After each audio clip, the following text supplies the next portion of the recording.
Hello, and welcome back to my home and garden here in Northeast Oklahoma. I'm Chip Jones, and I'm finally back out in the garden after several weeks of taking a hiatus. We've had a warm August and a lot of rain, which I'm very much thankful for, and certainly the garden is as well.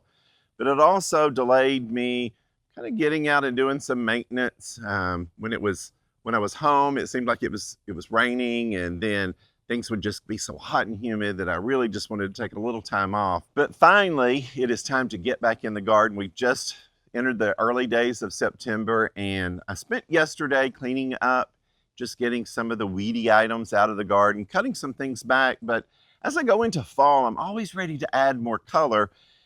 But before I get started, I just wanted you to take a look around the garden. We're going to show you what it's actually looked like after all of the heat and the rain. The phlox here, the ultraviolet luminary phlox from Proven Winners, is still holding a lot of color. And then the Caryopteris is really coming out. The bees have already taken over that. I love this plant because it gives you that late summer color. So many plants bloom so early when customers are out at the garden center, and they overlook Caryopteris all the time. We have to tell them that it's going to be a plant that's going to bloom beautifully in the fall, but everyone seems to really just want that early spring color. So I love Caryopteris for the fact that it brings you this late summer color when really so many other plants in the garden have lost so much color. As you look around, the salvias, we cut those back earlier in the summer and they're still fleshing back out. Again, if I'd probably fertilized them a little bit more, I'd have a little bit more bloom. Did some cutting back on the iris, the daylilies, of course. The foliage still looks great, but those aren't blooming. So there's not a lot of color that's really around.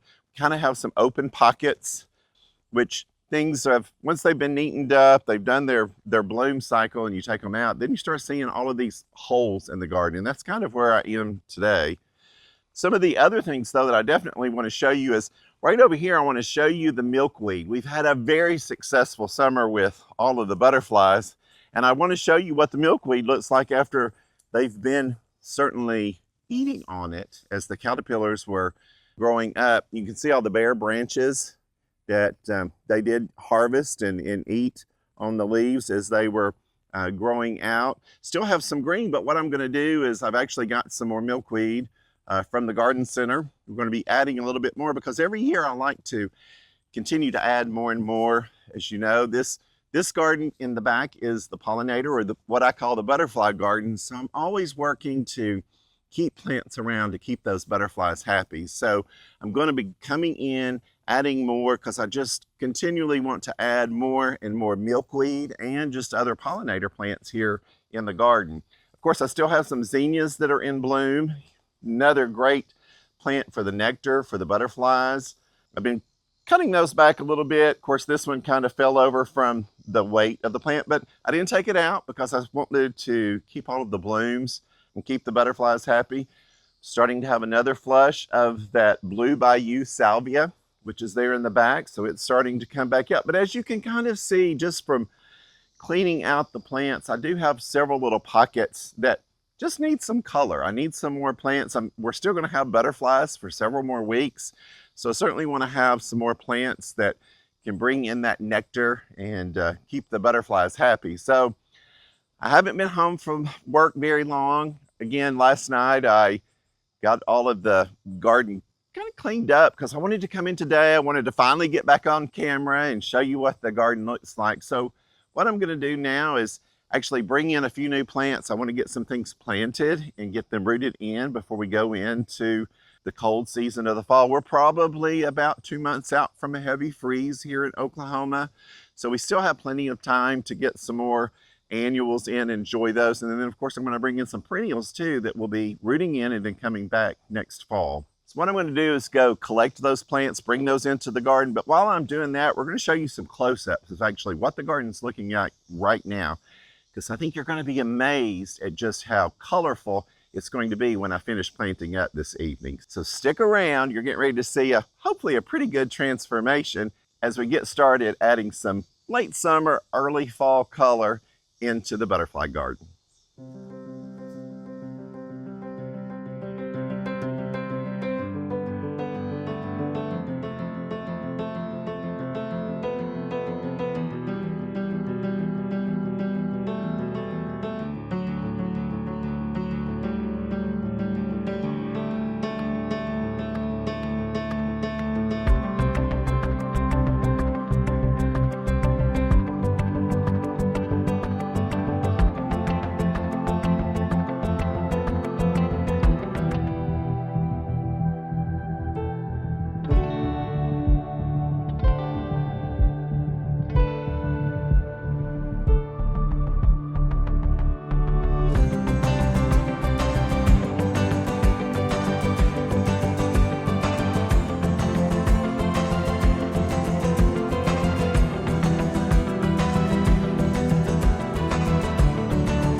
Well, I'm always looking for more excuses to get more plants at the garden center and add more to the garden. And certainly when new plants come in, that's when I really get excited.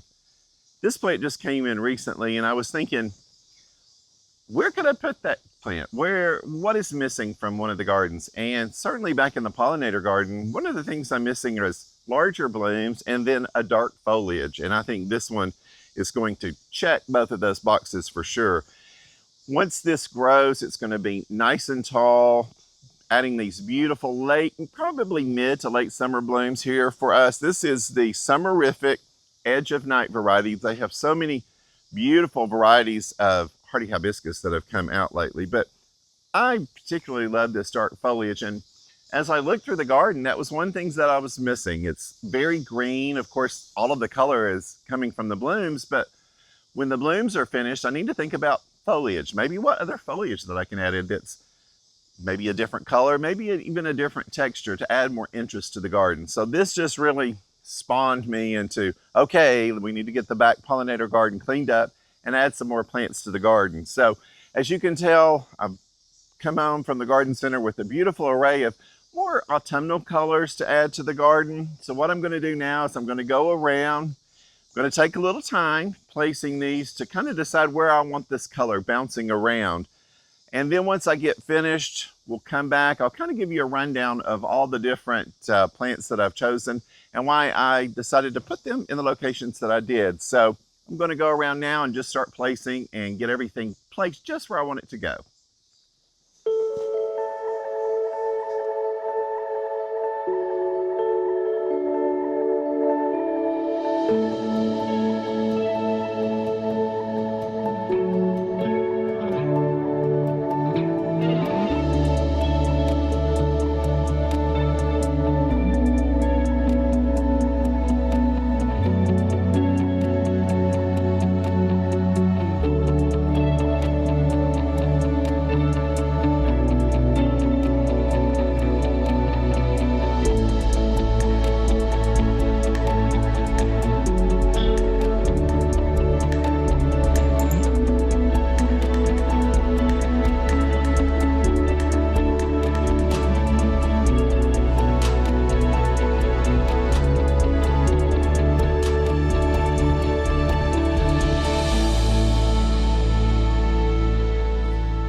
So I want to stop right here and explain really what I'm doing, because you're like, well, if there's already plants in there, what is he doing? So this is a beautiful yarrow that's kind of a pinky raspberry color, and I love it. The only thing is, after I trimmed it back, it's really had a hard time fleshing out. So right here at the edge of the parking area, it's really the first little part of the bed that you see, and it's just kind of like weak looking greenery. So I wanted to bring in just some annuals, nothing that's going to overwinter. These are the skyscraper salvia. We had some left at the garden center, and they still have beautiful blooms. And of course, I'll be excited to see if they continue to feed the hummingbirds and pollinators as long as they keep blooming. But just look at the extra color that it adds here. Again, just going in between perennials with annuals for some late season color, because we've cut all of these back. Of course, just over there, you'll see another area that we cut back. That was the bee balm. Again, a beautiful plant, but it's not really going to bloom out anymore throughout this growing season. So if you have everything cut back, it loses a lot of interest. And just look at how much interest this beautiful salvia adds to this part of the garden. Again, go to the garden center, maybe see what annuals are on clearance that they're just holding on to. You can still get a couple of months, depending on your zone, blooms worth out of them. And to me, it's certainly worth it. It's the time of the year when we're spending more time outside, and I certainly want the gardens to look as good as they possibly can. So I think this is the perfect thing to add in this part of the garden to kind of continue to have this more colorful show, so to speak, for the late time of the season. I'm going to finish placing a few kale. Our pumpkins haven't come in just yet, so that'll be the finishing touch. I'm going to go get the kale, get that placed, and then I'm going to start planting. And then again at the end, we'll come back and we'll do an overall tour, and I'll show you what I planted.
Well, before too long, the sun is going to go down really quick. I was able to get quite a few things done once I got in from work today.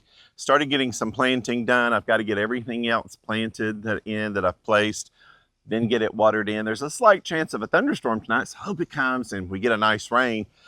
Kind of a note, a couple of you have asked what type of mulch I use and what type of planting soils I use. I use a landscape and grow mix that we sell out at Sanders Nursery. I actually use it as a as a planting soil. I don't use it for potting, but I use it for in-ground planting and for mulching. That way, when I want to add those zinnia seeds and things like that, I literally just throw them on top of the ground. So it's a great just mix. It's not has a little bit of pine bark fines in it, but it also has soils, compost, sand, grit. So to me, it's just a great in-ground medium, and it looks great as well. So I still will be mulching this entire area. You may see a few root balls sticking up, but I'll be coming in and adding that mulch in. But as you can see, we're starting to get a little bit more color around the garden. We're going to place quite a few more of those hardy hibiscus. I think I bought 6 of those, so I'll be placing those around. Also, another fun plant I really want to show you is this Rudbeckias, but it's called Sunbeckia. And it's a new collection that's come out. I believe it's zone 7 to 9, so we're just right on that border. This is the north side of the house, but it is close to the house, and we always mulch these beds in really well. It's a great kind of alternative if you don't want mums in the garden. We have these out at the garden center right now. They look wonderful, add these wonderful bright yellow colors to the landscape. So that's what we've been telling customers. If you're already wanting mums, it's a little early to really be putting those mums out because we're still having some 90-degree days. These Rudbeckias are a great plant. Of course, you can leave them in the combo pot, but I'm going to be putting these in the ground, and just look at what a bright splash of color they add here to the garden. Of course, these milkweeds are in. The butterflies have already found them. This variety is a tropical variety. We're, again, on one of those locations where it may or may not last throughout the season. The tuberosa will. But this one is kind of iffy. But, again, the butterflies are in this area. They'll be migrating through. So another just great plant for them to find some nectar along the way. I placed a few more of those Rudbeckias in the back so that when we're sitting on the screen porch, we can enjoy those. And then up here, let me show you where I placed these kale. And I placed these kind of a purpley toned kales here at the front of the border. These were those echinacea that I put in one of the last videos that we shot. And of course, you see they kind of died back, but they're certainly green and coming back up. Again, it's just filling in this space for this season, just so it's not just an empty block of nothing there. And of course, you can tell the passion fruit lantana is really performing well, loving all of the sun and heat. And another one of the things I'm going to do, I noticed when I was in the back, I need to clean up the birdhouse. It's time to possibly get some more birds in that might want to shelter in the wintertime. I noticed that one was dirty. I've got to also do, oh my gosh, look at this one. This one actually has a visitor right now. Not a bird, but a little frog. Look at the frog up there. This is another house, actually has 4 different areas in there. You have to unscrew this top, pull it off, get in there, and clean it out. I probably won't do it tonight because I don't want to disturb the visitor. The hyacinth, the bean vine, of course, is starting to bloom there. Oh my gosh, and look, there's a praying mantis. Just look at that. Didn't know he was there either. So see, when you stop in the garden and you start inspecting, there's just so much life. That's what I love about having so many different types of plants, types of blooms, different times of the year. You get so many wonderful little creatures that come and live in the garden as well. And it reminds you need to slow down and enjoy the garden. A lot of times we get caught up in getting things done quickly, getting back inside, and you miss out on some simple excitement, such as just seeing about all the critters that live here in the garden with you. And just right here on the birdhouse certainly is a couple more fun little critters to see, actually enjoying the plants. We are trying to be as organic as possible. And when I see animals like this, it really pushes that thought to really keep everything as pure and chemical free as we can, because I certainly want them to be healthy and live in a healthy habitat. Well, like I was saying, I think it's time for me to wrap things up. I got to finish getting things planted and watered in. So if we get a rain shower tonight, it'll be a perfect time to get all of these things watered in so that they will really take off really well. So with that being said, if you liked this video, be sure to like, subscribe, and follow me, the Preppy Gardener. And I look forward to being back with another video very soon.